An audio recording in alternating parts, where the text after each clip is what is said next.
नमस्कार। हमने upcoming HPRC और TGT और बाकी आने वाले एग्जाम्स के लिए जो है एक सीरीज़ जो है वो स्टार्ट की है। सीरीज़ को जो है हमने अभ्यास HPRC कर जो है वो नाम दिया है। ये काफ़ी इंपॉर्टेंट सीरीज़ है और इस सीरीज़ का ये हम 6th पार्ट जो है आज डिस्कस कर रहे हैं। हर एक क्वेश्चन को जो भी एज़ पर HPRC के सिलेबस के अकॉर्डिंग है उसको यहाँ पर डिटेल से कवर किया जाता है और हर एक क्वेश्चन को जो है वो लेटेस्ट पैटर्न के अकॉर्डिंग ही डिस्कस किया जाता है। तो आज हम क्वेश्चन नंबर 1 से अभी डिस्कशन को स्टार्ट करते हैं। क्वेश्चन नंबर 1 में बोलते हैं his superfluous highness is associated with which constitutional post. तो बोलते हैं कि महामहिम किस संवैधानिक पद से जो है वो जुड़ा हुआ है। ये महामहिम पद आपने बहुत बार सुना होगा, महामहिम शब्द आपने बहुत बार सुना होगा। तो हिज सुपरफ्लुअस हाइनेस ये शब्द जो है वो जुड़ा हुआ है किसके साथ? वाइस प्रेसिडेंट के साथ। ऑप्शन बी जो है वो सही आंसर है। अगर आप प्रेसिडेंट सोच रहे थे तो इसका मतलब है कि अभी बहुत काम करने की ज़रूरत है आपको, टॉपिक वाइज भी और सब्जेक्ट वाइज भी। हम बात करते हैं वाइस प्रेसिडेंट ऑफ इंडिया की। वाइस प्रेसिडेंट ऑफ इंडिया जो है वो सेकंड हाईएस्ट ऑफिस है आफ्टर प्रेसिडेंट। प्रेसिडेंट के बाद ये सेकंड हाईएस्ट ऑफिस जो है वो माना जाता है। और ये जो हिज सुपरफ्लुअस हाइनेस में इनके महामहिम शब्द है ये किसके लिए? वाइस प्रेसिडेंट के लिए इस्तेमाल किया जाता है। वाइस प्रेसिडेंट अब तब भी चर्चा में आए जब 14th vice president Jagdeep Dhankhar ji के द्वारा जो है वो रेजिग्नेशन जो है वो दे दिया गया, तब भी चर्चा में आए। अब हम बात करते हैं कि वाइस प्रेसिडेंट को अपॉइंट कौन करता है। ये जो है वो डायरेक्टली अपॉइंट नहीं होते, इनको जो है वो जो इलेक्ट करने का तरीका होता है वो इनडायरेक्ट होता है और इनको सिर्फ लोकसभा और राज्यसभा के जो सदस्य होते हैं वही जो है वो चुनते हैं। मतलब लोकसभा और राज्यसभा के जो इलेक्टेड सदस्य होते हैं या फिर नॉमिनेटेड भी होते हैं वो जो है वो वाइस प्रेसिडेंट को चुनेंगे। वाइस प्रेसिडेंट को चुनने के लिए स्टेट का कोई भी रोल नहीं होता। अगर हम वाइस प्रेसिडेंट की बात करते हैं कि इनका टेन्योर कितना होता है, क्वालिफिकेशन वगैरह जो है वो कितनी होती है, तो वाइस प्रेसिडेंट जो बनाए जाते हैं वो लगभग 5 साल के लिए बनाए जाते हैं। और इनकी क्वालिफिकेशन की अगर हम बात करते हैं तो ये इंडिया के सिटीज़न होने चाहिए, 35 ईयर एज इन्होंने कंप्लीट कर ली होनी चाहिए। और ये देखिए, जब प्रेसिडेंट मान लो अपने ऑफिस में नहीं होते, किसी कारणवश प्रेसिडेंट की छुट्टी है, तो प्रेसिडेंट के रूप में भी ये जो है वो एक्ट करते हैं। जब मान लो कि प्रेसिडेंट ने ही रिज़ाइन कर दिया, तो प्रेसिडेंट ने रिज़ाइन कर दिया तो वाइस प्रेसिडेंट अपनी ड्यूटीज़ देंगे। अब वाइस प्रेसिडेंट ने रिज़ाइन कर दिया तो कौन उन ड्यूटीज़ को जो है निभाएगा? तो देखिए, डेप्यूटी चेयरमैन जो राज्यसभा के होते हैं ना, वो इनकी ड्यूटीज़ को जो है परफॉर्म करते हैं।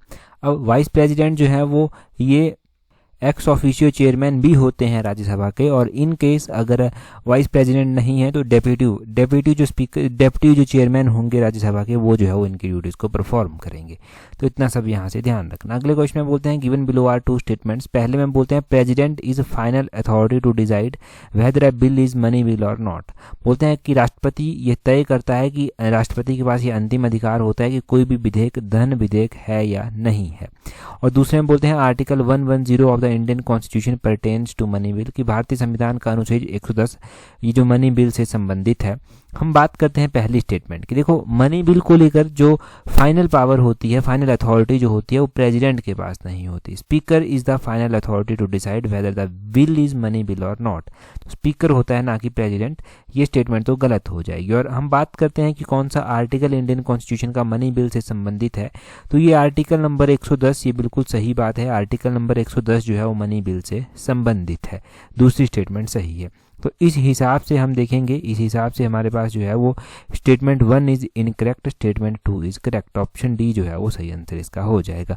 अगर हम मनी बिल की बात करते हैं, देखो मैंने पिछली बार भी बताया था कि मनी बिल को लोकसभा में ही इंट्रोड्यूस किया जाता है सबसे पहले, और इसको इंट्रोड्यूस करने वाला मिनिस्टर ही होता है, कोई आम MP जो है उसको इंट्रोड्यूस नहीं कर सकता। राज्यसभा के लिए जाता है जब ये बिल, तो राज्यसभा के पास पावर्स होती हैं कि 14 दिनों तक जो है वो इस बिल पर परिचर्चा करे, अगर कोई सुजेशन है तो दे दे, परंतु ये लोकसभा की मर्जी है वो सुजेशन को माने या ना माने, ठीक है। और राज्यसभा के पास सिर्फ 14 दिनों का टाइम होता है। आर्टिकल नंबर 110 जो है वो मनी बिल से जो है वो संबंधित है। ये इंपॉर्टेंट आर्टिकल है, बहुत बार एग्जाम में जो है वो आर्टिकल पूछा जाता है। अगर हम बिल की बात कर ही रहे हैं तो मनी बिल हमारे पास होता है, एक हमारे पास ऑर्डिनरी बिल होता है। ये ऑर्डिनरी बिल जो होता है ये किसी भी हाउस में इंट्रोड्यूस हो सकता है, चाहे लोकसभा में चाहे राज्यसभा में।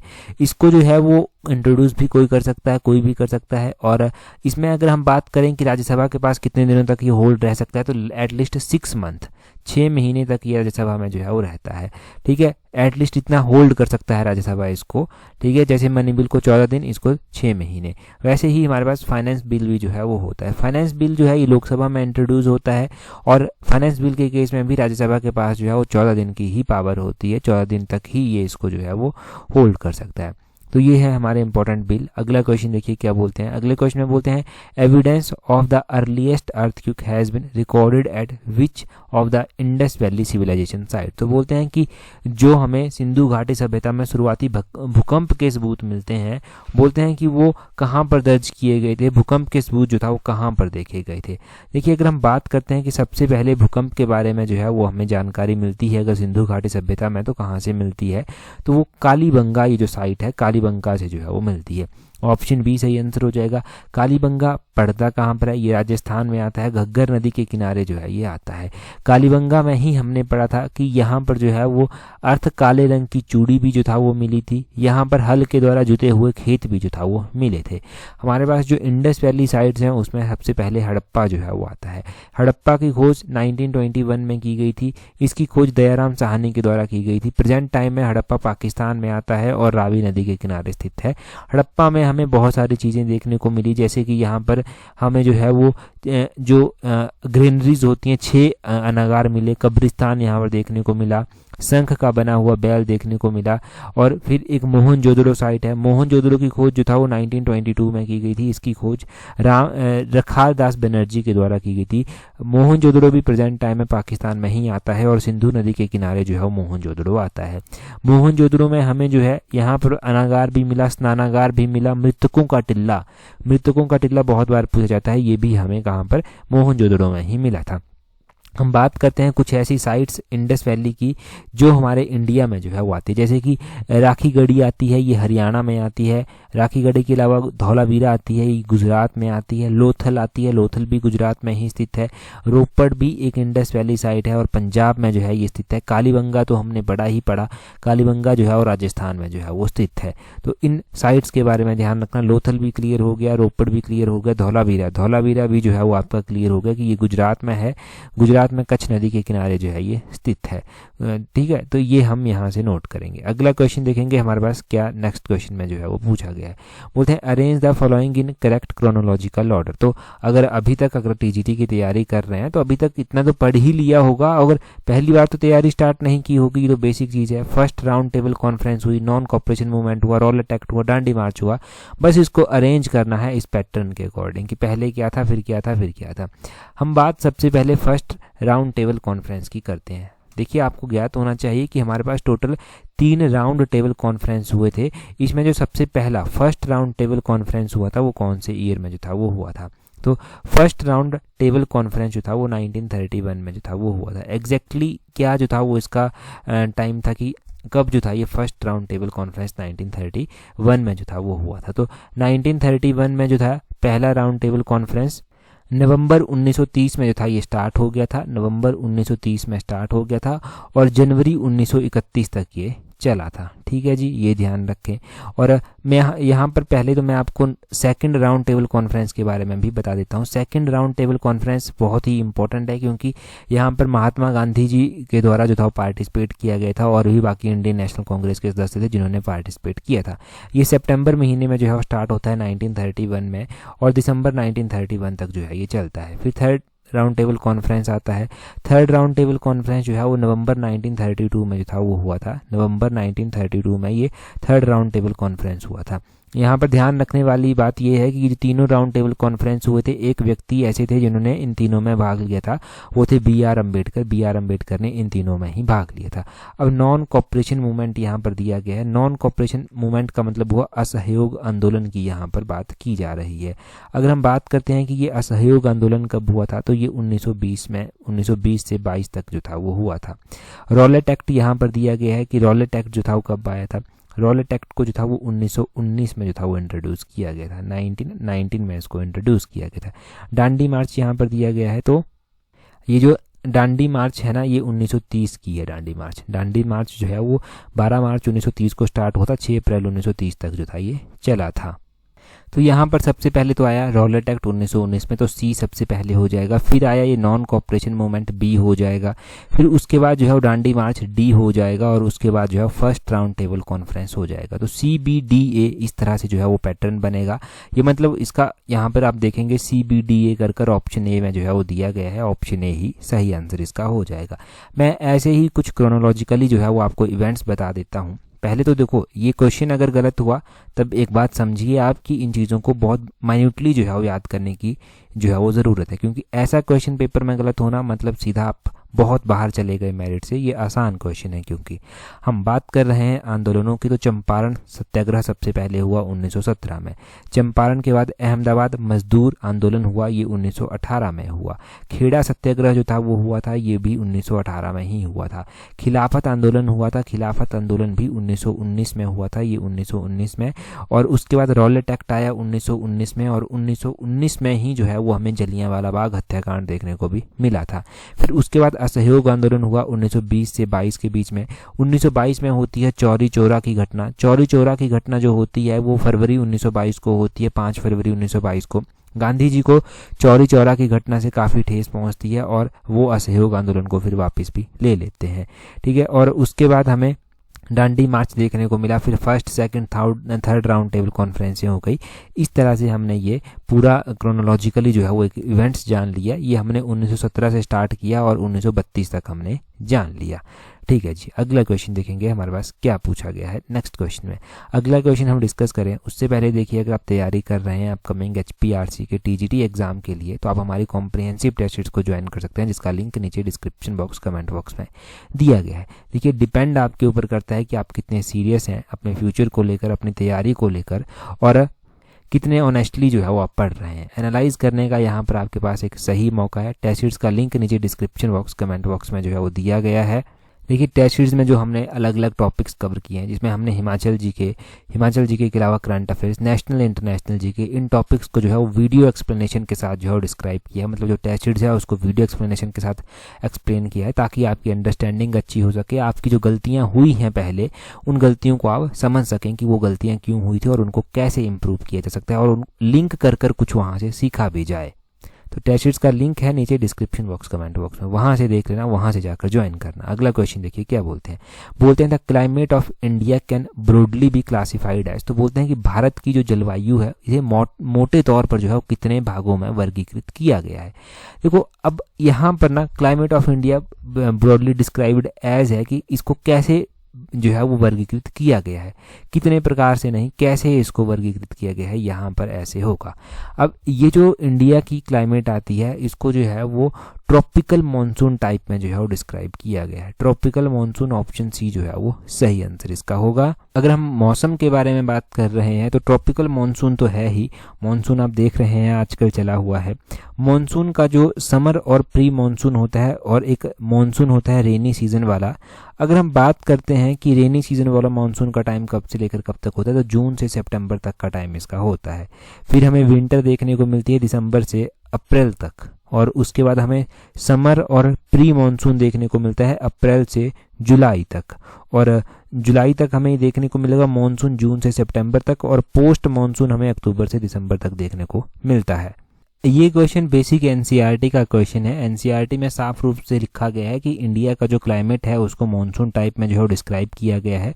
अगर हम पूरे एशिया में भी बात करते हैं तो ये मॉनसून टाइप का क्लाइमेट हमें साउथ एशिया में और साउथ ईस्ट एशिया में देखने को जो है वो मिलता है।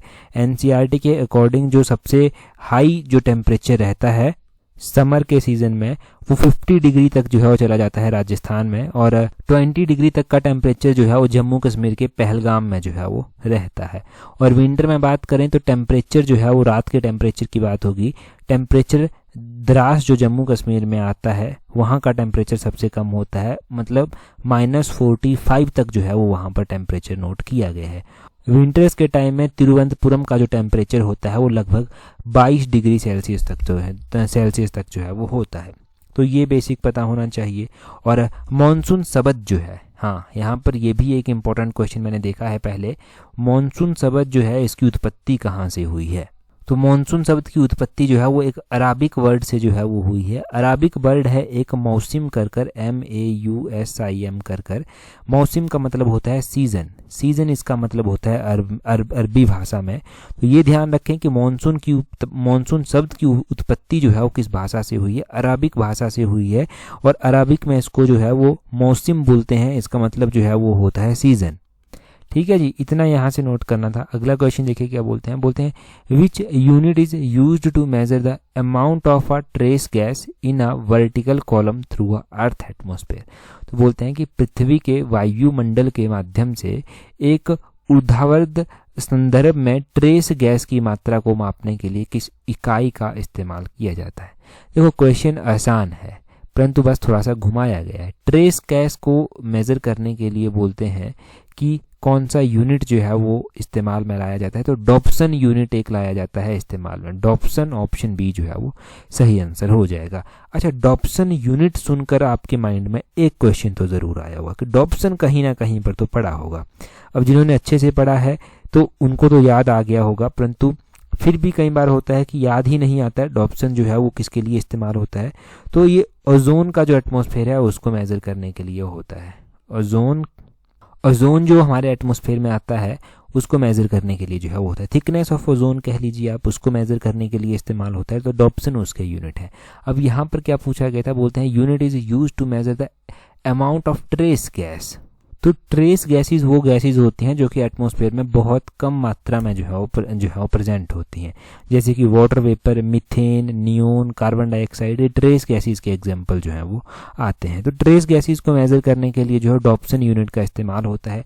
यहाँ पर अलग अलग यूनिट जो है वो दिए गए हैं। डेसिबल यूनिट जो है वो यहाँ पर दिया गया है। डेसिबल यूनिट जो है वो किसके लिए इस्तेमाल जो है वो होता है, तो साउंड की इंटेंसिटी को मेजर करने के लिए ये होता है। ये साउंड से है। यहाँ पर फेरेड यूनिट जो है वो दिया गया है। फेरेड यूनिट की बात करते हैं तो ये किसके लिए जो है वो इस्तेमाल होता है। फेरेड यूनिट जो है वो ये कैपेसिटेंस के जो है वो यूनिट है, कैपेसिटेंस के यूनिट है फेरेड। और सीमेन भी यूनिट है। सीमेन जो है वो इलेक्ट्रिकल कंडक्टेंस के यूनिट है, इलेक्ट्रिकल कंडक्टेंस के ये यूनिट है। ये यूनिट भी आपने ध्यान रखना जो ऑप्शन में दिए गए हैं कि किसको मेजर करने के लिए कौन सा यूनिट होता है। डॉप्सन इंपॉर्टेंट था हमारा, ये स्टार लाइनर क्वेश्चन है। ठीक है जी, अगला क्वेश्चन देखेंगे। अगला क्वेश्चन देखिए क्या बोलते हैं। यहाँ पर बोलते हैं which strait is also known as the gate of grief और गेट ऑफ टीयर्स। तो बोलते हैं किस जलडमरू मध्य को गेट ऑफ ग्रीफ या फिर ग्रेट ऑफ टीयर्स के रूप में भी जाना जाता है। तो ग्रेट ऑफ ग्रीफ या फिर ग्रेट ऑफ टीयर्स के रूप में जो है वो ये बब एल मंदेव स्ट्रेट को जो है वो जाना जाता है। ऑप्शन सी जो है वो सही आंसर है। ठीक है, हमारे पास जो है वो ये जियोग्राफी का बड़ा ही कॉमन सा, बड़ा ही बेसिक सा क्वेश्चन बनता है। हमारे पास अलग अलग स्ट्रेट्स आती हैं। अब कौन सी स्ट्रेट किसको कनेक्ट करती है वो भी क्वेश्चन पूछा जाता है। जैसे कि यहाँ पर गेट ऑफ ग्रीफ या फिर गेट ऑफ टीयर्स पूछा गया था कि किस स्ट्रेट को बोला जाता है, तो ये बब एल मंदेव स्ट्रेट को बोला जाता है। ये जो बब एल मंदेव स्ट्रेट है ना, ये रेड सी और अराबियन सी को जो है वो ज्वाइन करती है। रेड सी और अराबियन सी को जो है ये ज्वाइन करती है। अगर हम इसके एरिया की बात करते हैं तो ये अराबिया और अफ्रीका के बीच में जो है वो आती है। यहाँ पर मलाका स्ट्रेट भी जो है वो दिया गया है। मलाका स्ट्रेट की बात करें तो ये जावा सी और बे ऑफ बंगाल को जो है वो ज्वाइन करती है। ये जो मलाका स्ट्रेट है इंडिया और इंडोनेशिया के बीच में आती है। स्ट्रेट ऑफ जिब्राल्टर भी यहाँ पर दिया गया है। ये जिब्राल्टर स्ट्रेट जो है वो मेडिटेरियन सी और अटलांटिक ओशियन को ज्वाइन करती है। स्पेन और अफ्रीका के मोरक्को में जो है ये आती है, इनके बीच में। सुंडा स्ट्रेट यहाँ पर दिया गया है। ये जावा सी और इंडियन ओशियन को जो है वो कनेक्ट करती है, ज्वाइन करती है। और इसकी लोकेशन जो है वो इंडोनेशिया जो है वो आती है। कहाँ पर? इंडोनेशिया इसकी लोकेशन जो है वो आती है। तो 4 स्ट्रेट क्लियर हुई। अच्छा, ये 4 स्ट्रेट हमने रिवाइज की है ना, इसके अलावा 3-4 स्ट्रेट में और भी रिवाइज करा देता हूँ। जैसे कि फ्लोरिडा स्ट्रेट आती है एक। फ्लोरिडा स्ट्रेट जो है वो कहाँ पर किसको ज्वाइन करती है? गल्फ ऑफ मैक्सिको को ये जो है ये अटलांटिक ओशियन से ज्वाइन करती है। और फ्लोरिडा और बहमास आइलैंड के बीच में ये आती है। एक डोवर स्ट्रेट आती है, डोवर स्ट्रेट। ये डोवर स्ट्रेट जो है वो नॉर्थ सी और अटलांटिक ओशियन को ज्वाइन करती है। इंग्लैंड और यूरोप के बीच में जो है वो आती है। ठीक है जी, इसी तरह जो है वो एक बेरिंग स्ट्रेट जो है वो आती है। बेरिंग स्ट्रेट जो है वो किस किस को ज्वाइन करती है? ये जो है वो आर्कटिक सी और बेरिंग सी को जो है वो ज्वाइन करती है। अलास्का और एशिया के बीच में ये आती है। एक पाक स्ट्रेट आती है। पाक स्ट्रेट इंपॉर्टेंट है, ये इंडिया और श्रीलंका को ज्वाइन करती है। और इंडिया और श्रीलंका कंट्रीज आ गई, वैसे ये बे ऑफ बंगाल और इंडियन ओशियन को जो है वो ज्वाइन करती है। पार्क स्ट्रेट तो बहुत बार एग्जाम में पूछी गई, मतलब अलग अलग एग्जाम्स में पूछी गई और ये आसान रहती है, कभी इसका क्वेश्चन गलत होता ही नहीं है एस्पिरेंट्स का जो अच्छे से तैयारी करते हैं। अगला क्वेश्चन देखिए क्या बोलते हैं। अगले क्वेश्चन में बोलते हैं विच of the following is correct about the occurrence of solar eclipse. यहाँ पर सोलर एक्लिप्स मतलब सूर्य ग्रहण की बात जो है वो यहाँ पर की जा रही है। बोलते हैं कि सूर्य ग्रहण की घटना के बारे में निम्नलिखित में से कौन सा कथन सही है। पहले में बोलते हैं it occur when the moon is between the earth and the sun, और दूसरे में बोलते हैं कि it occur when the earth is between the sun and moon, और तीसरे में बोलते हैं बोथ आर करेक्ट, और चौथे में बोलते हैं नन ऑफ दिस। देखिए हमारे पास एक सूर्य ग्रहण लगता है, एक चंद्र ग्रहण जो है वो लगता है। अब कब कब ये ग्रहण जो है वो लगते हैं, कौन सी सिचुएशन में जो है ये ग्रहण लगते हैं, ये जानकारी होना ज़रूरी है। देखिए ये सोलर एक्लिप्स सूर्य ग्रहण तब लगता है जब मून यानी कि चंद्रमा जो है वो पृथ्वी और सूर्य के बीच में जो है वो आ जाता है। It occur when moon is between earth and sun, तब लगता है ये ग्रहण। तो ऑप्शन ए जो है वो सही आंसर हो जाएगा।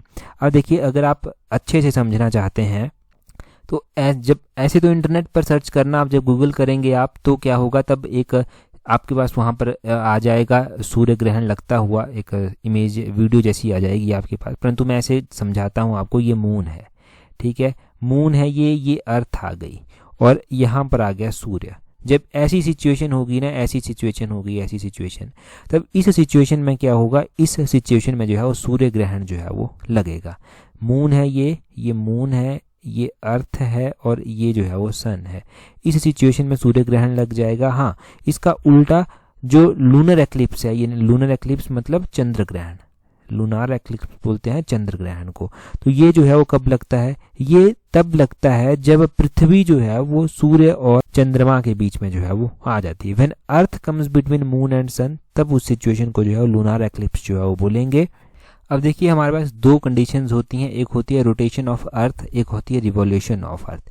अर्थ रोटेट भी करती है, रिवॉल्व भी करती है।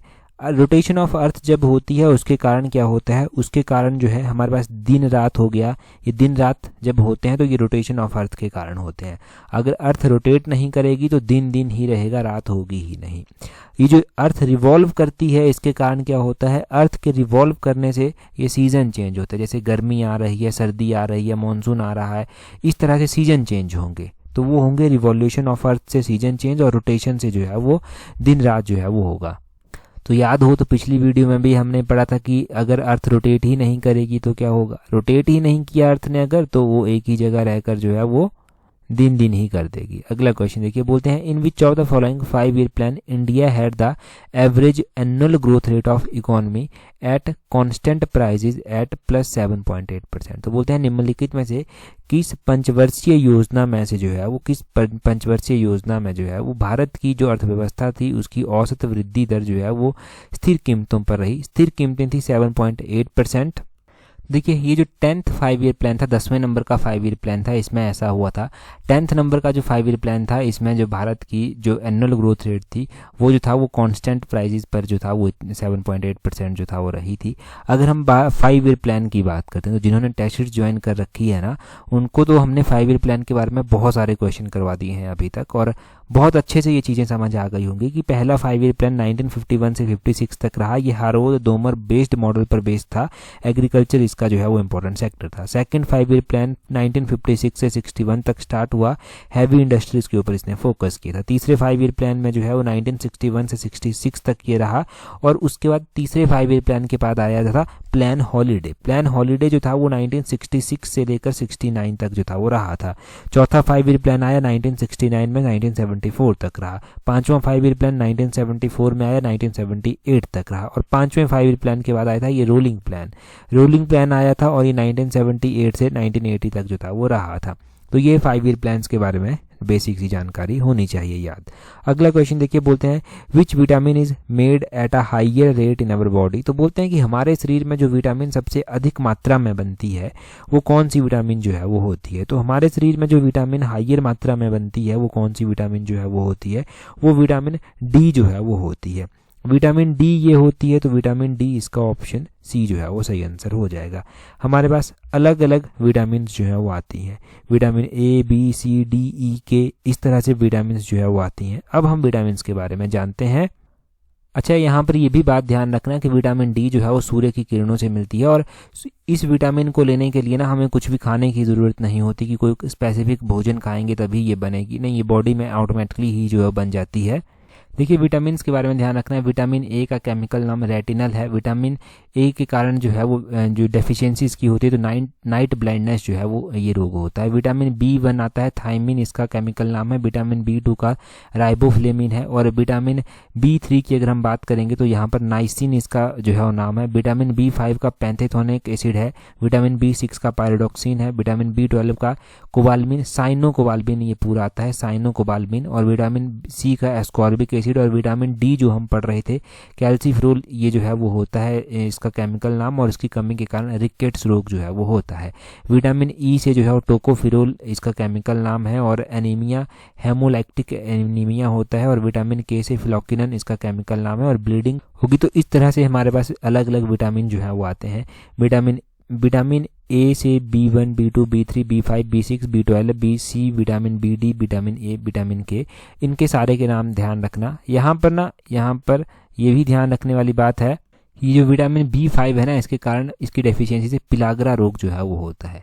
पिलाग्रा रोग इसकी डेफिशिएंसी से जो है वो होता है। बाकी तो बेरी हो गया विटामिन बी1 से, और यहाँ पर विटामिन बी सी में एनीमिया आ जाता है। और विटामिन बी के में हमने पढ़ लिया कि ब्लड क्लॉट ही नहीं होता, डेफिशिएंसी ऑफ क्लॉटिंग हो जाती है। क्लॉट मतलब जो एक बार खून बहने लगता है तो वो रुकता नहीं विटामिन के में। विटामिन ई की बात करें तो यहाँ से एक माइल्ड एनीमिया टाइप में जो है वो हो जाता है, और बड़ा रेयर ये होता है। विटामिन डी से जो है वो रिकेट्स, बच्चों में जो है वो रिकेट्स बीमारी विटामिन डी से होती है। अगला क्वेश्चन देखिए, बोलते हैं what is name of the intelligence agency of Israel. तो बोलते हैं कि इजराइल की जो इंटेलिजेंस एजेंसी है उसका क्या नाम है। देखिए, इजराइल की जो इंटेलिजेंस एजेंसी है उसके बारे में हमने प्रीवियस H5 पार्ट में डिस्कस किया था, पहला क्वेश्चन डिस्कस किया था।